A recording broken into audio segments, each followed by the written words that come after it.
Have you seen this kind of plane? There are two propellers. One turns forward, the other turned back. This is actually coaxial inversion. You can probably tell from the name.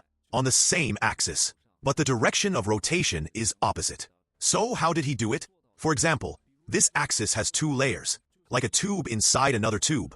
Each layer of tubes controls a propeller. The rear drive. The gears will be at the tail of the inner and outer layers respectively. Gear meshing. When one of the gears rotates clockwise, the other gear will turn counterclockwise. This will achieve the effect of copper shaft reversal. Another way is through. The gear plate rotates to achieve rotation in the opposite direction. There is also an axis in front. Put another layer on the outside. These two layers control two spiral racks respectively. In addition, three gears cooperate with each other.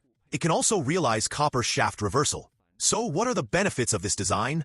Because the copper shaft is reversed, multiple rotating parts are designed on the same axis, so the whole structure is more compact. This is for places where space is limited. It's especially important on airplanes. And it has better stability. The two propellers can drive each other, balancing horsepower and powerlifting. This reduces vibration and noise. When jet engine technology was not yet mature, same boat reversal spiral award. Many large transport aircraft were used, and on the bomber, but he also has shortcomings. The coaxial inversion structure is more complicated. The weight has also increased.